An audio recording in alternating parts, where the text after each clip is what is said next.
The game.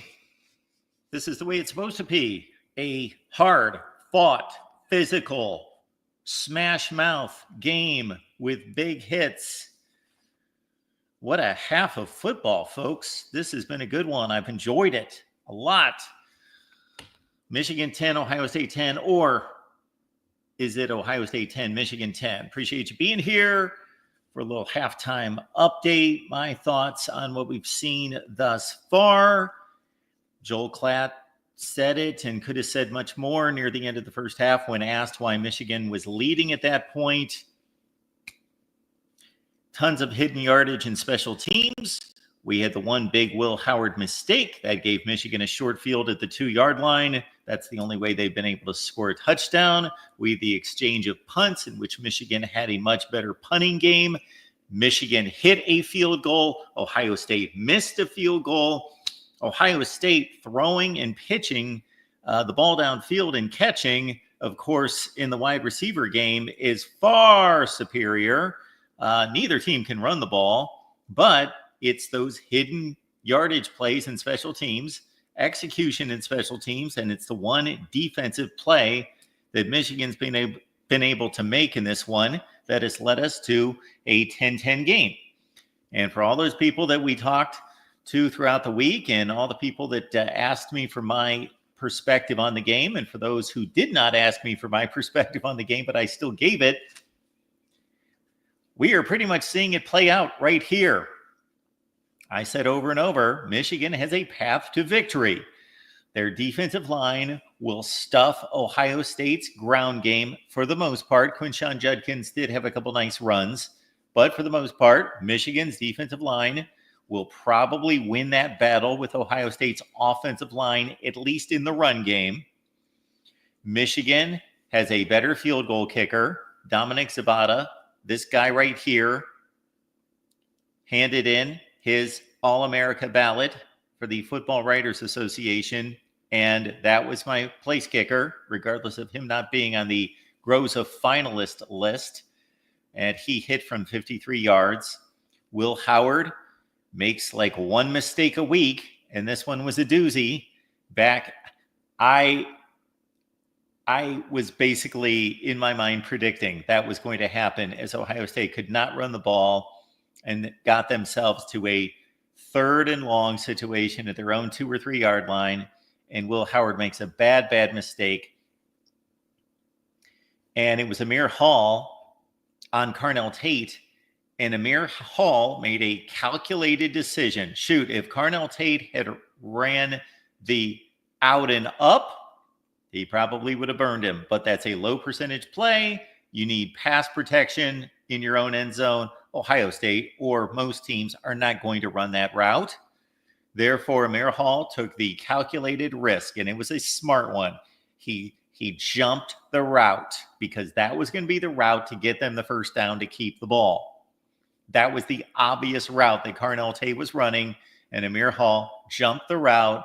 Will Howard got baited, and Hall made a great play, and that was the play of the first half. That was the play that got Michigan its touchdown. That's the play that set up the rest of the first half in regards to Ohio State constantly being in a hole. So I'll take your comments, and then I will certainly get to my other thoughts. Keep Choppin says, Ryan Day is cooked. What the hell is he doing? I don't really understand that comment. Keep Choppin says, it feels like Ohio State is trying to lose so they can skip the conference championship game. I don't really know about that one. Appreciate that, Real MVP. Please hit the like button and subscribe. Wet Blanket, I don't know where you're going with that one. Wet Blanket, appreciate you being here. Yeah, Snake Spence, we can't run the ball. Go Bucks. Cannot run the football, which doesn't surprise me. Nobody running the ball against Michigan. Indiana could not move the ball against Michigan, but they get it spread out and they throw the ball to those playmakers and it starts to look pretty. Now, Ohio State can't come out the second half and throw the ball every play, but I think I would throw the ball about 75% of the time. I think there might be some 2nd and 2 runs in there if we get an 8-yard completion. If Ohio State gets 8-yard completions on first down. But for me, not a lot of running in the second half. Keep the defense honest. And Quinshon Judkins has been able again. After the Will Howard shot that he took, that was a huge play in which Judkins was able to get around the end and get the first down, although Fielding missed the field goal. So Ohio State came up empty. And we'll get to the rest of the key plays in the first half, but I want to hear from you guys. Eric says Jair Hill is the worst cornerback in Michigan football history. Kind of highly doubt that, but they need to move him out and take his scholarship. Yeah, I got to say, Will Howard, he took a hit. Makari Page laid some wood. Completely clean, legal hit, good football hit, good football play. Excellent play by Makari Page as he was taking the shot on Will Howard as the other defender was taking him down. I think that was Ernest Hausman, had really made the play that stopped Will Howard short of the first down, and then Page was able to finish him off and really took a shot. And it did not look good. Now, I kind of questioned Will Howard. he was a bit fired up coming into the game. I do think that he needs to remember his position on the team. He's the quarterback, and if he's able to like sprint down to the end zone before he comes into the game and get the fans riled up, which you don't really want to do on offense, is get the stadium riled up so you can't hear the signals. But anyway, run down to the end of the field and sprint back and get his lungs pumping and get himself out of breath before he's got to call a play and call the signals and operate the offense. Hey, if he's able to do that, fine. I kind of question it myself. You just got nearly concussed, come into the game. Just you coming back into the game, Will Howard, is inspiration for the team, for the fans, everybody in the stadium. Definitely Michigan is hanging tough, as we expected. Eric says, Ohio State, you are not that good. You were a soft team. Still, you should be up by 2 scores. Yeah, I don't buy into that garbage. Sheepdog says, imagine if Michigan had an NFL cornerback and a tight end. Oh, wait, they do, with fake injuries. Possibly.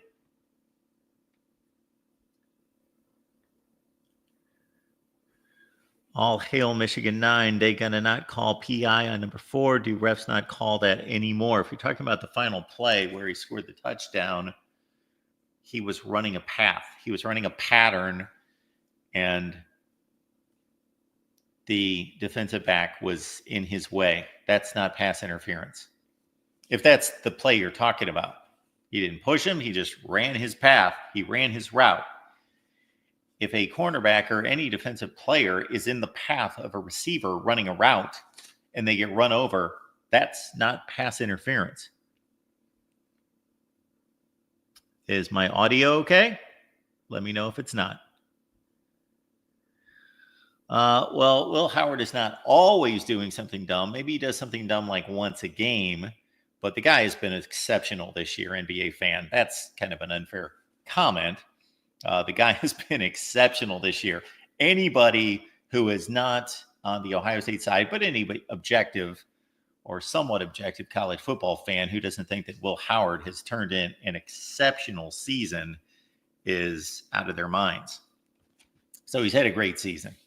Had a great season. Did he have a great first half? Well, because of that blunder, no, he didn't have a great first half. Other than that, though, he played really well in the first half. He made all the throws that he could make. They had an issue with the snap exchange. It wasn't just the one bad snap that Carson Hinsman had late in the first half. There were a few before that Will Howard had to dig out of the turf that were lousy. But Will Howard, is fine.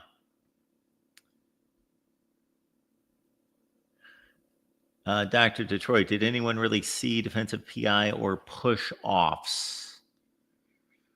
I didn't see any bad calls in the first half that I recall. don't remember seeing any. The reviews, they got everything right. The spots on the football, Michigan had to drive obviously inside the 5. Khalil Mullings got stuffed. That was a tremendous play, and he's had a few in the first half. Caleb Downs. Now, the defensive front for the Buckeyes, these goal line stands are something else. They are, when this happens repeatedly, now it's been Penn State, Nebraska, Michigan, multiple times against Penn State, then that's showing you something. So Ohio State, a tough defensive line led by, of course, Tyleik Williams in the middle. Mighty impressive. And Caleb Downs finished off that play. Yeah, John, again, I don't believe that you are understanding of the rules. Gizmo, would you boys like a little cheese with your wine? Yeah, Zavada. He is terrific. And look at Michigan's advantage in the special teams. That's been huge. Think about Ohio State. First of all, this is after the Michigan score. Ohio State. Yes, after the Michigan score, Ohio State doesn't respond. They punt. Michigan takes it over and can't move the ball. Ohio State gets a 3 and out with Michigan at its own 25, 28.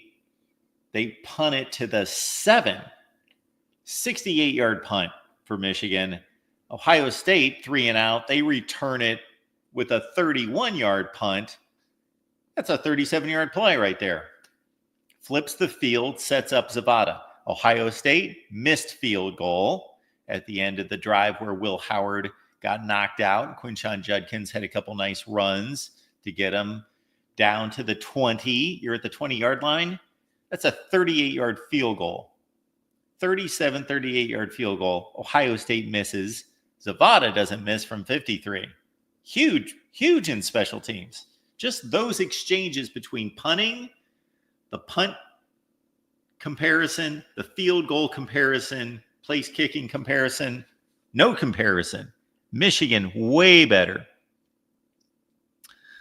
And we've got more people that are making judgments based on one half of football in a rivalry game. Okay, fine. Is Ohio State going to win the national championship? I don't know. I believe they've got the best team in the country, but it's awfully close. And the best team doesn't always win the national championship. And of course, it would be smart for any of us to bet against any one particular team to win the national championship. Take the field. But Nico says that Ohio State's not winning the national championship because their offensive line soft. They are missing their 2 best offensive linemen. But yeah, this team is definitely capable of winning the national championship. Whether they'll get it done, we shall see. Dr. Detroit, Ohio State wide receivers should just run down the field and flop and get calls. It's disgusting, really. Yeah, again, the game's being called just fine.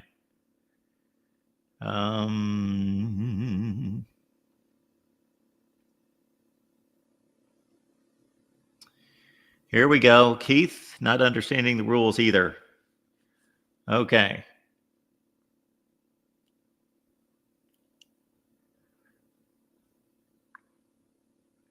Okay, here we got Moose. I expect Moose to know the rules of football. He doesn't understand either. So we've got a lot of people that don't understand the rules. Nico is predicting Ohio State to lose. Dr. Detroit, if Ryan Day loses today, he's gone. I don't expect there to be a press conference on Monday announcing Ryan Day's fired. I would bet all the money in the world.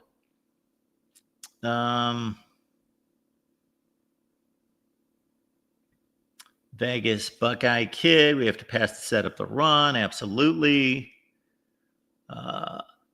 Martin, Ryan Day's conservative. Well, Ryan Day / Chip Kelly conservative. Keep me honest on the second half here.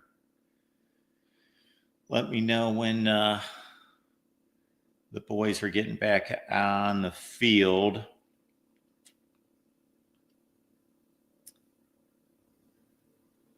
But yes, clearly the refs have it in for Michigan. Oh, we're back on the field, aren't we? No, we're not back on the field. Why does that's very strange.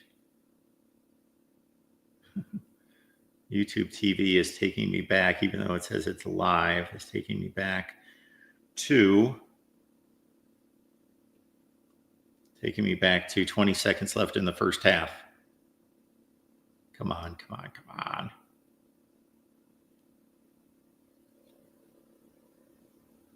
Okay. Guess we still have some time. We got NBA fan. We brought a 50-year receiver for poise and good decision making. Howard does none of that. Are you talking about a quarterback? He is low IQ, one read passer, not really accurate, or game breaking mobile. He's a negative, honestly. That's not true. All right. Steve Barry, Michigan's too predictable on offense. Michigan's been predictable on offense, and they won national championships and Big Ten titles being predictable on offense. Moose, passing is Ohio State's only shot to win. Yeah, they will have to pass the football. Absolutely. Jamie, appreciate you being here and appreciate the show. Mark, quality. Go Blue. Thank you for that, Jamie. Michigan versus the passing game. Moose, our D is stuffing the run. Both teams can't run. What do we have for stats here? Let's look at the stats real quick before we get back, because neither team can run the ball. And neither team could run the ball last year until late in the game. So Khalil Mullings has 13 carries for 42 yards, 3.2 per carry. Alex Orji, though, we forgot to mention Alex Orji had the big 29-yard run. But that was just prior to the fourth down stop at the goal line, correct? I don't believe that led, no, not to the touchdown. So Michigan's running backs have 17 carries for 53 yards. And that's better than Ohio State, whose two running backs have 12 carries for 33 yards. Roughly the same. Michigan slightly better. Neither team really running the ball. The longest carry from Michigan, Khalil Mullings, 8 yards. Quinshon Judkins had a 15-yarder. I believe that was on that 4th and short play in which they got bunched up. And we're going to run the push play. All right, folks. I think we're about to kick off here. Appreciate everyone being here.